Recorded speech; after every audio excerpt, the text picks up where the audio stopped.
4th, 9 o'clock, and I like fireworks as much as everybody else, but see all the no parking signs that are along here? These are from the people who live on Baywood West. And I get ticket after ticket after ticket, and this is 9 o'clock, and this is like, what, 8 houses down from my house. You see the tail lights coming up.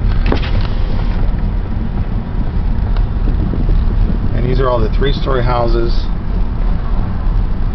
of the people who live around the corner from me.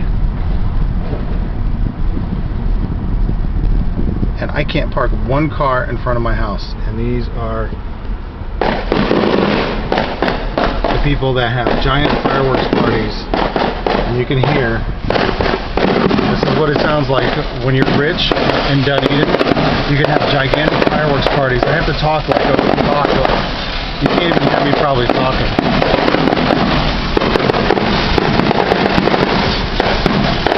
Look at how close these cars are next to each other. You get ticket after ticket. This is the rich people in Dunedin. You can't even hear myself talking because of the fireworks. Legally parked cars. These are the rich people in the back.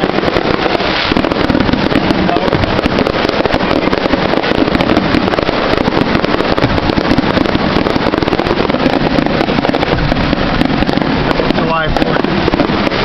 Over from my house.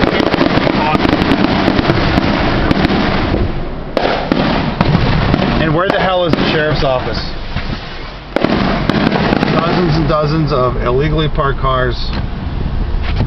Not that I even care, but these are the same people. Cars parked in the wrong direction. And look at, you can literally reach out and touch these cars. There's a fucking Ferrari on the side of the you know, these are what the rich, snotty people in Dunedin illegally parked, every single one of these around the corner from me. And I get day after day after day of like tickets, police coming to my house, and pays to know the right people in Dunedin. Anyway, July 4th, 9 o'clock at night. God bless America. I love the July 4th celebration. Just not the way they do it in Dunedin.